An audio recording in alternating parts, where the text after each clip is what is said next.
অষ্টম শ্রেণীর শিক্ষার্থী, আসসালামু আলাইকুম। তোমাদের অর্ধবার্ষিক পরীক্ষার প্রস্তুতির জন্য দ্বিতীয় অধ্যায় মুনাফা থেকে এই সৃজনশীল প্রশ্নটা নিয়ে আসলাম। এই প্রশ্নটা খুবই ইম্পর্ট্যান্ট এবং এটা তোমার অর্ধবার্ষিক পরীক্ষায় আসার সম্ভাবনা 90%। কোনো আসল 3 বছরে মুনাফা আসলে এত টাকা, কত টাকা? 5,500 টাকা।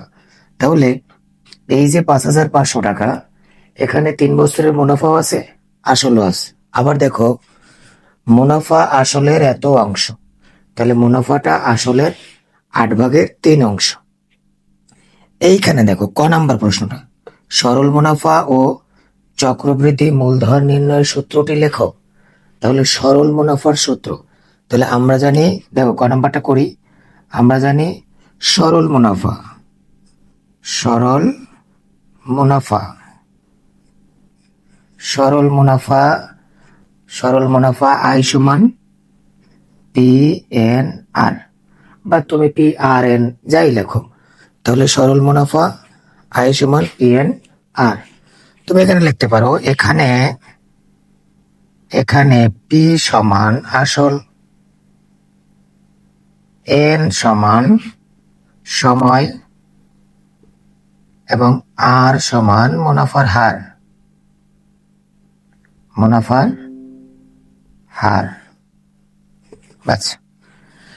তাহলে কি বললো? সরল মুনাফা ও চক্রবৃদ্ধি মূলধন নির্ণয়ের সূত্রটা লেখো। তাহলে আমরা সরল মুনাফার সূত্রটা লিখলাম। এখন আসো চক্রবৃদ্ধি মূলধন নির্ণয়ের সূত্রটি। তাহলে লেখো চক্রবৃদ্ধি, চক্রবৃদ্ধি, চক্রবৃদ্ধি মূলধন।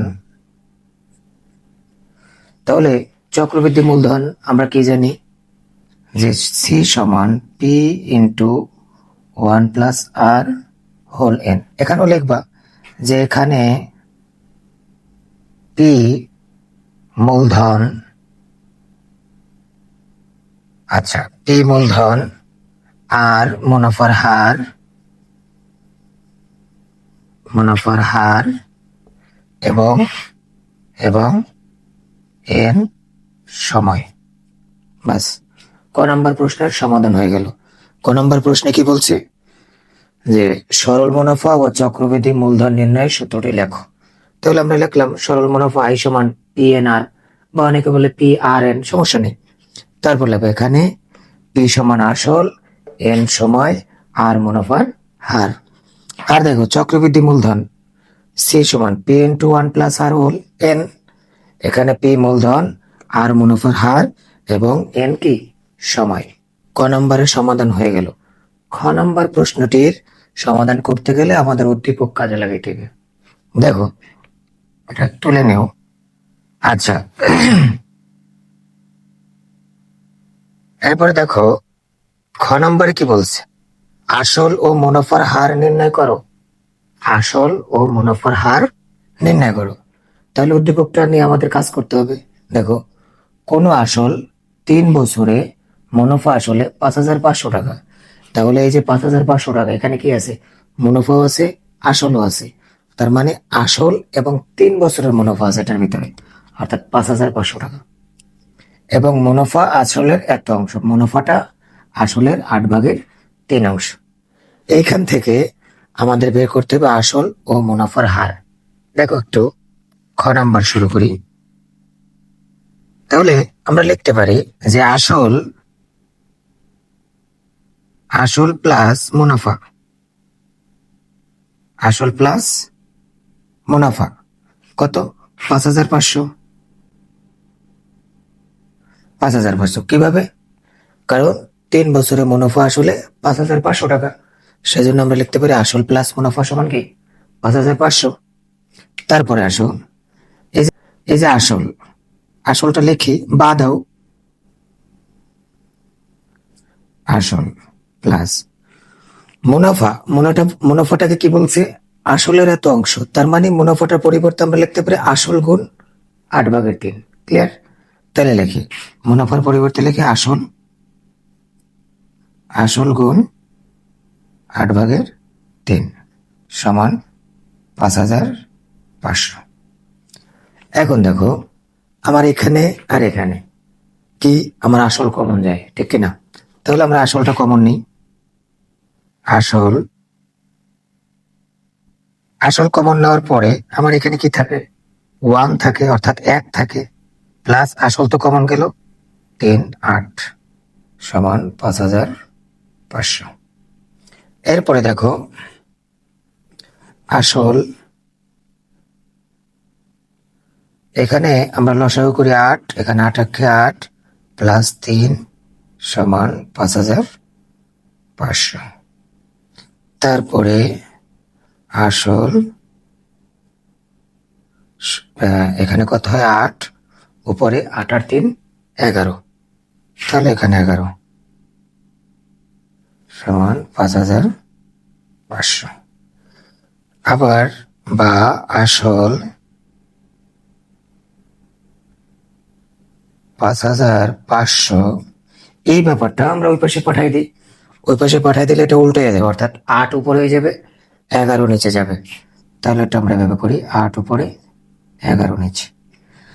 মনে মনে আমরা এই 0 3টা নাই কল্পনা করি, তারপরে 11 দিয়ে কাটি, 5 11 55, তাহলে এটা দিয়ে এটা কাটলে আমরা পাচ্ছি 5। সেই 5 আর এই 0 2টা দিয়ে দেই। এবারে 5 8 40, এই 0 2টা। তাহলে আমরা আসল পাইলাম কত? আসল আমাদের আসল কত? 4000 টাকা। বুঝতে পারছো?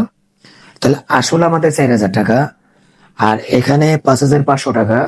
এখানে কি আছে? আসল এবং মুনাফার, আসল এবং মুনাফা আছে। কারণ কোন আসল 3 বছরে মুনাফা আসলে 5500 টাকা। তাহলে এটার মধ্যে কি আছে? আমার আসলও আছে, মুনাফাও আছে। তাহলে আমি যদি আসল 4000 টাকা পাই, এখান থেকে বিয়োগ করলেই তো আমি মুনাফাটা পাই, ঠিক কিনা? তাহলে দেখো, সুতরাং মুনাফা মুনাফা সমান সমান 5500 মাইনাস 4000 টাকা,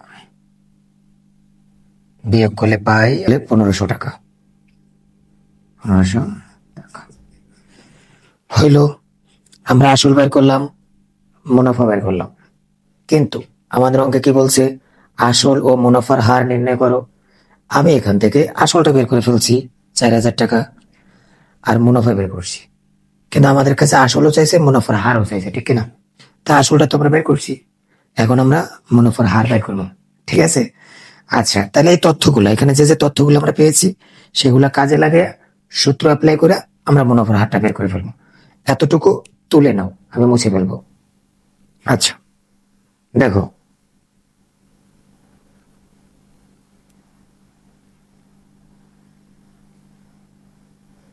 এরপরে আমরা মুনাফার হার বের করব, সেজন্য লিখি এখানে এখানে পি সমান কত? 4000 টাকা। পি মানে কি? আসল। পি মানে কি? আসল না? তা আসল কত পাইলাম? 4000 টাকা। আচ্ছা, আই মুনাফা কত পাইছিলাম? 1500 টাকা, ঠিক আছে? এন সময় কয় বছর? 3 বছর। কয় বছর? 3 বছর। তাহলে আমরা লিখি 3 বছর।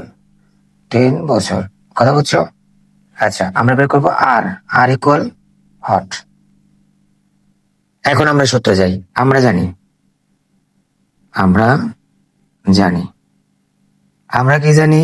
আই সমান পি এন আর। তাহলে আমরা আর বের করবো। কি বের করবো? আর। তোমার একটা কৌশল শিখিয়ে দিই। যখন একটা কৌশলটাকে শিখে তারপর অঙ্কে যাচ্ছি, দেখো কৌশলটা কি। আমরা জানি আই সমান পি আর এন বা পি আর এন। যখন তোমার কাছ থেকে পি জানতে চাইবে, তুমি লিখবে পি সমান আই উপরে, বাকি সব নিচে। যদি তোমার কাছ থেকে এন জানতে চাই, তাও লাগবা এন সমান সমান আই উপরে, বাকি সব নিচে। এটা একটা কৌশল। এখন তোমার কাছে আর জানতে চাইছে, তাহলে কি লিখবা? আর সমান সমান আই উপরে, বাকি সব নিচে। তুমি যদি এই সূত্রটা মুখস্থ রাখতে পারো, এরপরে তোমার কাছে পি জানতে চাও, এন জানতে চাও, এমনকি আর জানতে চাও, এটাই জানতে চাও, তুমি লিখবা কি? আই উপরে, বাকি সব নিচে। আচ্ছা, যাই হোক, এখন দেখো, তাহলে আমরা জানি আই সমান পি এন আর। আমাকে বের করতে হবে আর। তাহলে একটু আগে শিখাইলাম তো তোমাকে যে আর সমান সমান আমরা কি লিখবো? আই উপরে, বাকি সব নিচে। বাকি কি আছে? P R N. এখন আমরা এখানে আয়ের মানটা বসাই। আয়ের মানটা কত? 1500। দেখো 1500, 1500। পি এর মানটা কত? 4000, 1 2 3। এন এর মান কত? 3 বছর। তুমি কার মান বের করবা? আর এর মান বের করবা না? তাহলে আর এর মান বের করতে হলে তোমার এখানে একটা 100 দেওয়া লাগবে, সোজা কথা। আচ্ছা, এখন তুমি দেখো, এই 100 দিয়া এটা কেটে দাও, তাহলে কত হয়? 40। ঠিক আছে, এই শূন্য দুটা মনে মনে নাই, কল্পনা করো, নাই। তাহলে 3 দিয়ে কাটো, 3 5 কত? 15, শূন্য দুটো দিয়ে দাও। এবার এটার 10 দিয়ে কাটো, কত হয়? 4, 4 2 40, ঠিক না? এটার 10 দিয়ে কাটো, কত হয়? 50। আর দেখ, এখানে জায়গা হয় না, আবার নতুন করে এনে একটু লিখি। কত আছে? 50, নিচে আছে 4, ঠিক কিনা? এখন 4 2 দিয়ে কাটো, 2, 50 2 দিয়ে কাটো 5, 25। তার মানে লাইনটা পাইলাম কত? 25/2। এবার সহজ কথা, ক্যালকুলেটর 25 লেখো আগে, তারপর ভাগ চিহ্ন দাও, তারপর 2 দাও, যা আছে সেটাই দিলে কত আসবে? 12.5%। তাহলে মুনাফার হার 12.5%। তুমি যদি এই অঙ্কটা বুঝে থাকো, এই অঙ্কটা তোমার কাজে লাগবে, এটা তোমার পরীক্ষায় আসবে, কথা বুঝছো? আরেকটা কথা বলি, আমরা 8ম শ্রেণীর একটা কোর্স চালু করছি, অর্থাৎ বার্ষিক পরীক্ষার প্রস্তুতি। বার্ষিক পরীক্ষার প্রস্তুতি কিরকমের? যে তোমার এই যে অর্ধবার্ষিক পরীক্ষা শেষ হবে, পরীক্ষা শেষ হওয়ার পর থেকে শুরু করে বার্ষিক পরীক্ষা পর্যন্ত তোমার গণিত এবং বিজ্ঞানের সিলেবাস শেষ করে দেওয়া হবে, অনলাইন এবং অফলাইনে। ঠিক আছে, মাত্র 1500 টাকা আমরা সার্ভিস চার্জ ধরছি। তুমি যদি আমাদের এই অনলাইন কোর্সে ভর্তি হতে চাও, তাহলে এই হোয়াটসঅ্যাপ নাম্বারটায় যোগাযোগ করবা, 01856 102 103। ঠিক আছে, যদি তোমার ভালো লাগে, আমার পড়াগুলো বোঝো তুমি, তাহলেই তুমি যোগাযোগ করবা, ওকে? আচ্ছা, এরপর দেখো, তাহলে হয়ে গেল আসল ও মুনাফার হার নির্ণয় করো। তাহলে আমরা আসল নির্ণয় করছি এবং মুনাফার হারও নির্ণয় করছি, শেষ। এখন গ নাম্বার প্রশ্নটা আমরা যাই। গ নাম্বার প্রশ্নটা কি বলছে দেখি তো। গ নাম্বার, মনোযোগ দাও।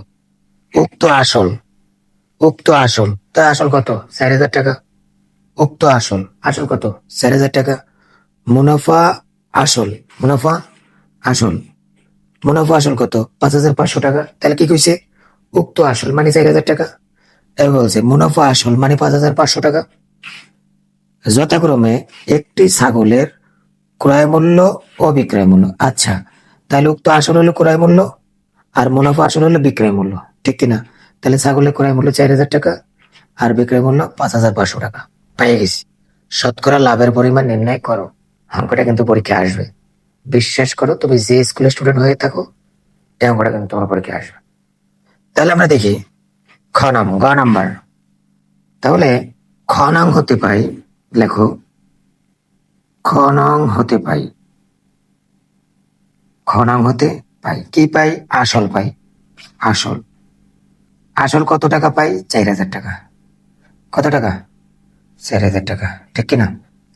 আর মুনাফা আসল তো এখানে দেওয়াই আছে, তাহলে মুনাফা আসল দেওয়া আছে, এটা দেওয়া আছে, লিখে দাও, দেওয়া আছে। দেওয়া আছে কি? মুনাফা, মুনাফা আসল, মুনাফা আসল কত? 5500, 5500। অঙ্কটা জায়গা হইবে? আচ্ছা, তাহলে আসল 4000 টাকা আর মুনাফা আসল 5500 টাকা। কি বলছে? যে উক্ত আসল, মুনাফা আসল, আসল যথাক্রমে একটি ছাগলের ক্রয় ও বিক্রয় মূল্য হলে তুমি কি করবা? এই লাইনটাকে দেখে দেখে লিখবা, এখান থেকে শুরু করে এই হলে পর্যন্ত এখান থেকে দেখে লিখবা। লেখার পরে লিখবা, সুতরাং ছাগলটির,